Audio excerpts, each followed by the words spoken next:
내 주는 자비하셔서 내 주는 자비하셔서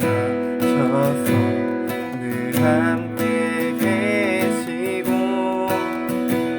내 궁핍함을 아시고 늘 채워주시네. 내 주와 맺은 언약을 영불 하시니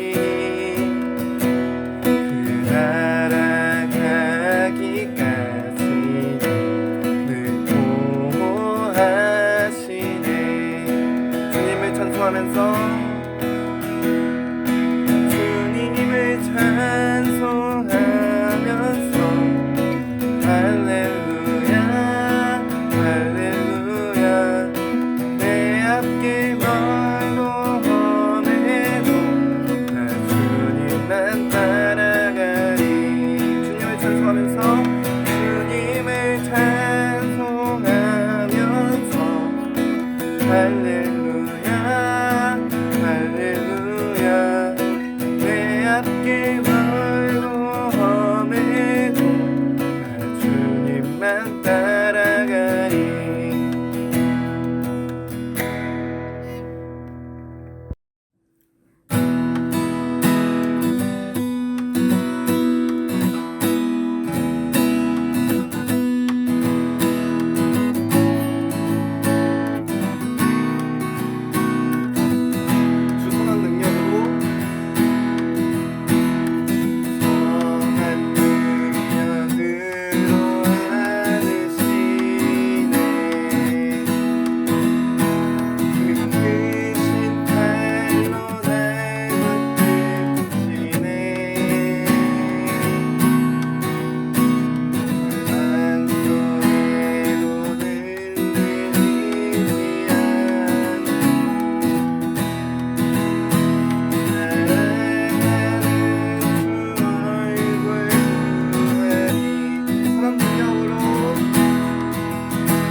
하나님 아버지, 이렇게 주일이 되어 모두가 각자의 자리에서 온라인으로 함께 만나 예배드립니다. 저희가 이런 상황 속에서도 언제나 주님만을 찬양하며 의지할 때에 크신 하나님의 사랑을 경험할 수 있도록 도와주시고 하나님께서 주시는 말씀 모두 마음에 새길 수 있도록 도와주세요. 예수님의 이름으로 기도드렸습니다. 아멘. 하나님 말씀 나누겠습니다. 오늘 함께 나눌 하나님 말씀은 사도행전 1장 말씀입니다. 사도행전 1장 8절부터 9절까지의 말씀, 우리 2절 말씀 함께 읽도록 하겠습니다. 사도행전 1장 8절부터 9절까지의 말씀입니다. 우리 말씀 찾은 친구들은 자리에서 일어나서 하나님 말씀 같이 봉독하도록 하겠습니다. 사도행전 1장 8절부터 9절까지의 말씀, 저와 여러분 함께 합독해서 읽도록 하겠습니다. 오직 성령이 너희에게 임하시면 너희가 권능을 받고 예루살렘과 온 유대와 사마리아와 땅끝까지 이르러 내 증인이 되리라 하시니라. 이 말씀을 마치시고 그들이 보는 데에 올려져 가시니 구름이 그를 가려 보이지 않게 하더라. 아멘. 오늘 말씀대로 부활하신 예수님 두 번째 이야기를 함께 나누도록 하겠습니다. 오늘부터는 사도행전 말씀을 나눕니다. 성경 전서는 66권으로 이루어져 있고요. 여러 장르가 있습니다. 하나님이 누구신지, 왜 세상을 창조하셨는지를 알게 하시는 창세기 말씀이 있고요. 또 출애굽기, 레위기, 민수기, 신명기, 이렇게 모세오경은 하나님이 얼마나 하나님의 백성을 사랑하시는지, 그리고 하나님과 하나님의 백성이 맺은 언약과 그 율법에 대해서 기록되어 있습니다. 또 신약 성경에서는 마태, 마가, 누가, 요한복음 이렇게 사복음서가 모세오경의 역할을 합니다. 예수님이 누구신지, 예수님이 이 땅에서 무슨 일을 하셨는지, 무슨 말씀들을 하셨는지를 복음서 말씀을 통해서 알 수가 있고요. 또 구약 성경에는 여러 선지서들과 예언서와 시와 교훈들을 모은 시가서가 있습니다. 또 신약 성경에서는 선지서의 역할로 서신서들이 있고요. 요한계시록이 신약의 예언서입니다. 마지막으로 신구약 성경 모두 하나의 장르의 책이 더 있는데요. 그것은 바로 역사서입니다. 구약의 역사서는 열왕기 상하서, 역대 상하서 등이 있고요. 신약 성경의 역사서는 이제 오늘부터 함께 살펴볼 사도행전 말씀입니다. 이 신구약 성경의 역사서들은 성경 전서 이 66권 중에서 아주 중요한 책이라고 할 수 있는데 그 이유가 뭐냐면 이 역사서들이 성경의 뼈대 역할을 하기 때문입니다.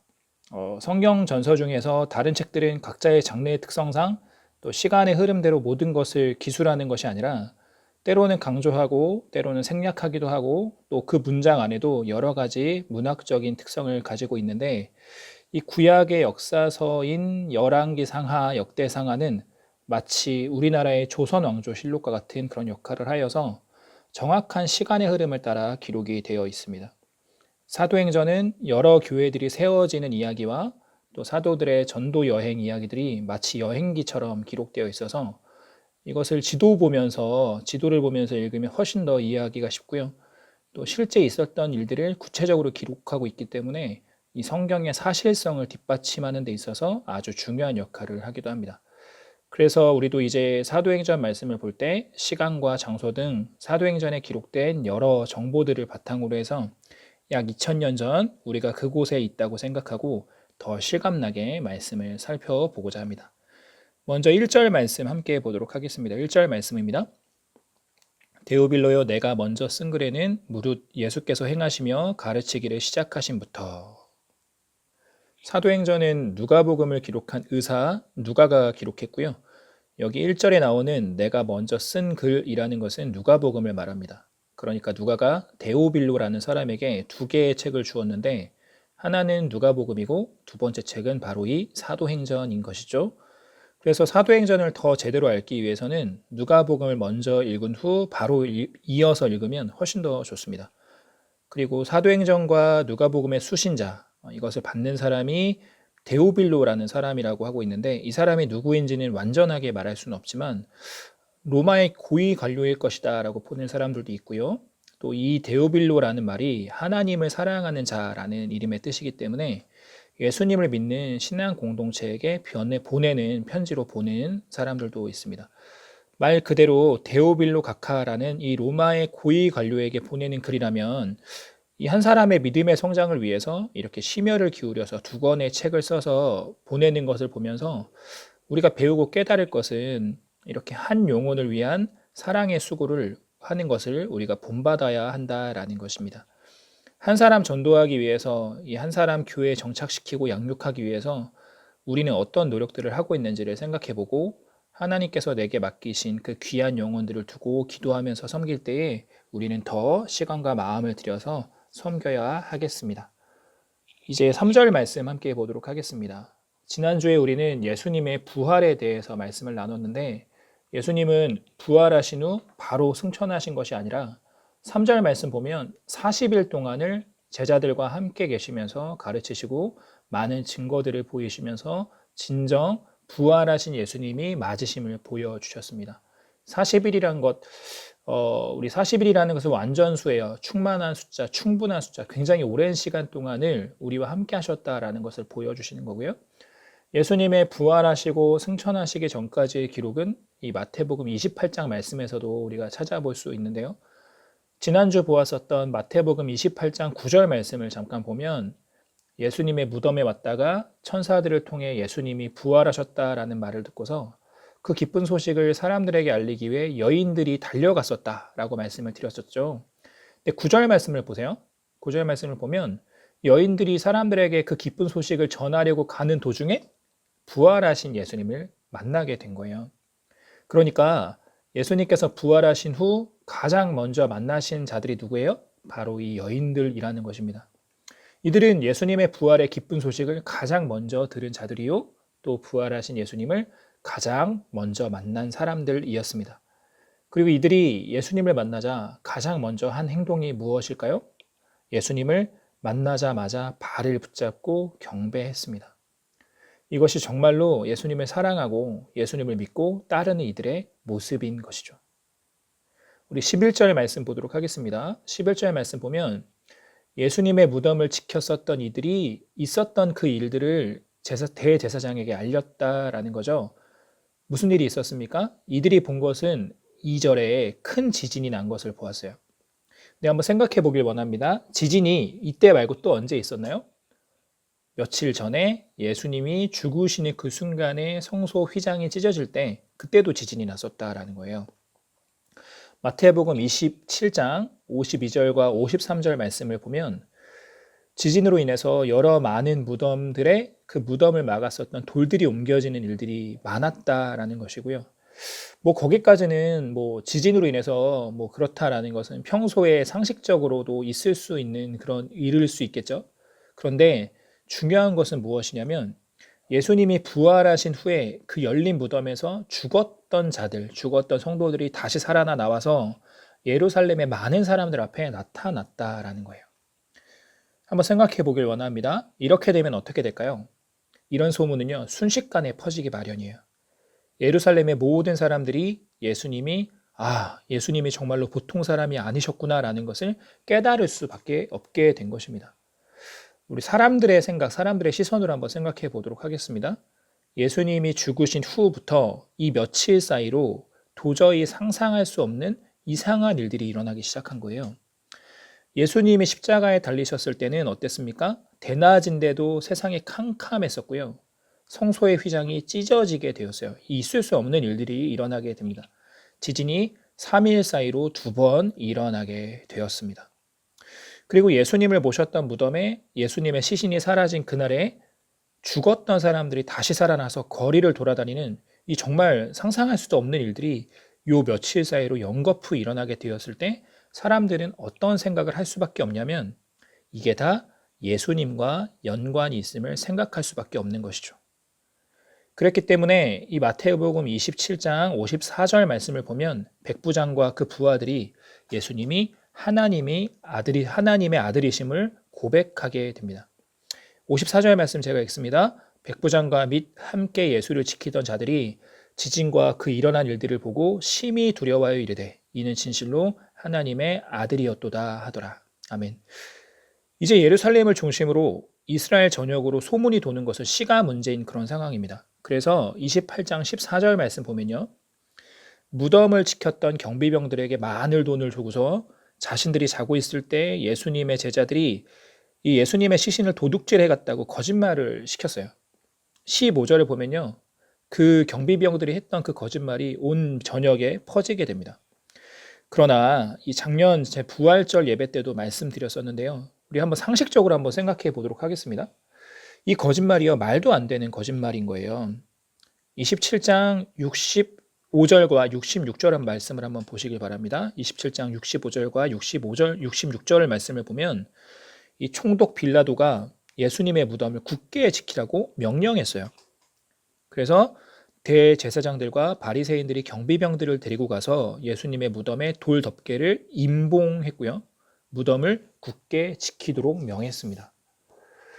이 경비병들이 하는 임무는 무엇입니까? 예수님이 그 말씀하셨던 그 사흘째 되는 날, 그 날을 집중하여서 철두철미하게 지키는 것이었어요. 이 사흘 내내를 지키는 것, 그것만이 아니라 이 사흘째 되는 그 날에 더욱더 철두철미하게 지키는 것이 이들의 임무였어요.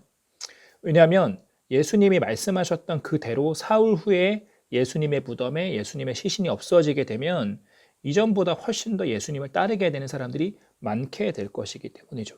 이 나라 전체가 막 어려워지게 되는 거예요. 막 붕괴되는 거예요. 이들의 시점으로 보면 예수님을 믿는 사람들이 엄청나게 많아지게 되면서 자신들의 이 위치가 무너지게 되는 것, 그것이 두려운 상황입니다. 그런데 이런 상황에서 그 임봉되어 있는 그 큰 돌을 옮기고서 시신을 옮길 때까지 경비병들이 잠을 잘 수가 있었을까요? 이것부터가 말이 되질 않는다라는 거예요. 만약에 설령 정말로 그랬다라면 그 경비병들은 어떻게 된다고요? 죽임을 당하거나 아주 큰 어려움을 당해야 되는 건데요. 그런데 이 경비병들 어때요? 그렇게 되질 않고 오히려 사람들에게 자신이 잠든 사이에 자신이 잠들다가 예수님의 시신이 도둑질 당했다라는 이 자신의 얼굴에 침 뱉는 격의 말들을 사람들한테 하고 다니는 것, 이게 말이 안 된다라는 것이죠. 네가 잠들고 있는 중에 예수님이 도둑질 당했잖아, 이렇게 사람들에게 욕을 먹어야 되는데 사람들은 그렇지 않아요. 이렇게 이 사실에 그냥 호도되는 거예요. 말도 안 되는 상황이 펼쳐지고 있는 것이죠. 지금 우리의 상식으로는 이게 말이 되지 않죠. 그러나 요즘에야 민중들이 판단력을 가지고 분별하게 되었지만 이 당시의 사람들은 지도장들의 계측 가운데 이렇게 잘 속고 이렇게 잘 당하곤 했었던 것이었습니다. 그러나 예수님의 부활의 사실은 이런 계략으로 완전히 속이고 가릴 수가 없는 완전한 사실입니다. 얼마 시간이 지나지 않아서 오순절이 되었을 때 3,000명이 넘는 사람들이 이 베드로의 이 설교를 듣고서 예수님을 믿는 신도가 되게 되었고요. 또 이스라엘과 로마 제국에서는 예수님을 믿는 사람들을 아주 심히 박해하고 죽이고 전도하지 못하도록 여러 방법들을 막았죠. 그런데 결국 어떻게 되었습니까? AD 313년에 기독교는요, 로마의 국교가 되었습니다. 수많은 예수 믿는 사람들을 죽이고 박해했었던 그 로마가요, AD 313년에 로마의 국교가 바로 기독교가 되었다라는 거예요. 세상의 패권을 잡았던 로마 제국의 국교가 기독교가 되자 어떻게 되었습니까? 그 이후로 전 세계에 복음은 퍼지게 되었다라는 것이죠. 이제 예수님께서 승천하시기 전 남기신 말씀들을 읽고서 오늘 설교 말씀을 마치고자 합니다. 먼저 마태복음 28장 18절부터 20절까지의 말씀 우리 같이 한번 읽도록 하겠습니다. 18절부터 20절까지의 말씀을 함께 한 목소리로 읽도록 하겠습니다. 예수께서 나와 말씀하여 이르시되 하늘과 땅의 모든 권세를 내게 주셨으니 그러므로 너희는 가서 모든 민족을 제자로 삼아 아버지와 아들과 성령의 이름으로 세례를 베풀고 내가 너희에게 분부한 모든 것을 가르쳐 지키게 하라. 볼지어다 내가 세상 끝날까지 너희와 항상 함께 있으리라 하시니라. 아멘. 그리고 사도행전 1장 8절 말씀 함께 나눕니다. 오직 성령이 너희에게 임하시면 너희가 권능을 받고 예루살렘과 온 유대와 사마리아와 땅끝까지 이르러 내 증인이 되리라 하시니라. 아멘. 이스라엘의 지도자들과 로마 제국의 지도자들 모두가 예수님을 믿는 사람들을 보이는 대로 잡아갔고요. 잡으면 순교당했습니다. 예수님을 믿는다는 이유로 정말 많은 사람들이 비참한 죽음을 당하게 되었어요. 그래서 전 세계로 흩어져서 살았고요. 또 지하 세계에 숨어들어서 모여 살고 그랬었습니다. 그러나 예수님을 믿는 신도들은요, 그러면 점점 줄어들어야 되잖아요. 많은 사람들을 잡아서 죽였기 때문에. 하지만 예수님을 믿는 신도들은요, 점점 더 늘어났습니다. 결국은 기독교인들을 그렇게 많이 핍박하고 죽였었던 로마가 기독교 국가가 되었고요. 그로 인해서 전 세계에 복음은 퍼지게 되었습니다. 왜 이렇게 되었습니까? 예수님의 십자가 죽음이 사실이고 예수님의 부활 사건이 사실이기 때문에 그렇죠. 아무리 어떤 말로 그것을 막으려고 하고 아무리 감추려고 해도 감출 수 없는 완전한 사실이기 때문에 그렇습니다. 또 왜 이렇게 전 세계에 이르러 복음이 전해지게 되었습니까? 예수님의 제자들이 예수님께서 승천하시면서 남기신 저 명령들을 다 지켜 행했기 때문입니다. 예수 그리스도의 십자가 은혜를 받고 구원받은 사람은요, 모두 부활의 증인입니다. 부활의 증인은 지난주 예수님의 무덤에 갔다가 부활의 그 기쁜 소식을 듣고 달려가서 그 복음을 전했었던 그 여인들의 모습과 같이 결코 잠잠히 있을 수가 없습니다. 왜요? 너무나도 기쁘기 때문이죠. 바울 사도의 고백처럼 우리는 아무 공로 없이 은혜로 구원받은 복음에 빚진 자들이기 때문에 또 가만히 있으면 안 되는 것입니다. 마태복음 28장과 사도행전 1장 8절의 그 예수님의 명령, 이제 나에게, 이제 우리에게 전해졌습니다. 우리 라트레이아 모든 예배자들, 모든 한 사람 한 사람이 기쁨 가지고서 그 귀한 복음을 전하며 주님 오실 길을 예비하는 주님의 백성들 되기를 주님의 이름으로 간절히 축원드립니다. 아멘. 기도하겠습니다.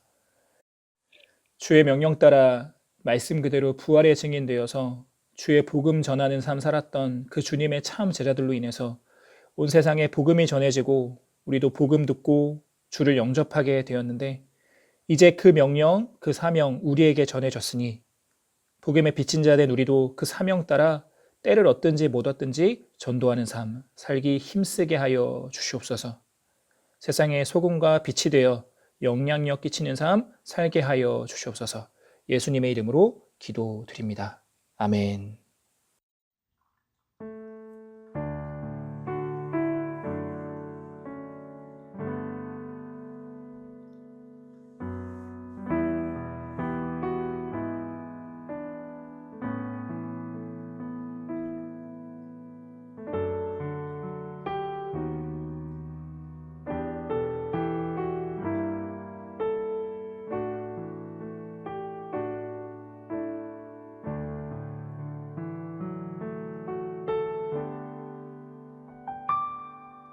작은 갈대 상자 물이 새지 않도록 역청과 나무 진을 칠하네. 어떤 마음이었을까 그녀의 두 눈엔 눈물이 흐르고 흘러 동그란 눈으로 엄마를 보고 있는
인도하시리. 그가 널 이끄시리라.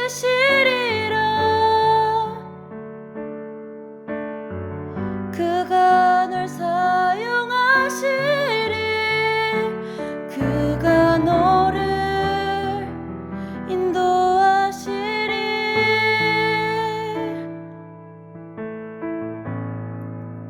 너의 삶의 참주인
십자가 형벌을 집행했던 사람들도 또 예수님의 죽음을 그저 눈요깃거리로 여기면서 그 자리에 있었던 사람들도 예수님을 하나님의 아들이라 인정하고 믿을 수밖에 없었던 것처럼 주의 십자가 사건과 부활의 사건이 믿음이 없는 자들에게도 인정하고 변화될 수밖에 없는 완전한 사실임을 배웠습니다. 우리 청소년부 지체들, 나를 구원하시기 위해 십자가에 달리신 예수님을 한 명 한 명 더 가깝게 제대로 만날 수 있기를 간절히 소망합니다. 그 주님의 사랑과 그 은혜에 감사드리며 그 안에서 떠나지 않는 우리 되게 하여 주시옵소서. 마음과 정성 모두 헌금 올려드립니다. 주를 기쁘시게 하는 온전한 헌금 되기를 소망합니다. 이 물질 위에 복 주시사 주를 위해 귀하게 쓰여지게 하여 주시옵소서. 한 주간의 삶을 주님께 의탁드립니다. 날마다 십자가 그늘 밑에 나아가 주와 교제하는 삶 살기를 소망합니다. 또 코로나 상황을 세밀하게 주장하시고 강하게 역사하여 주셔서 속히 잠잠해지며 함께 예배하는 날, 함께 모여 기쁨으로 교제하는 날, 또 마음 편히 학업에 집중하는 날 되게 하여 주시옵소서. 이 모든 말씀 예수 그리스도의 이름으로 기도드리오며 우리 주 예수 그리스도의 은혜와 하나님의 사랑과 성령의 충만이 주의 명령 따라 온 땅에 복음 전하는 삶 살기를 마음에 소망하는 우리 라트레이아 예배자들 머리 위에 이제로부터 영원토록 함께 계실지어다. 아멘.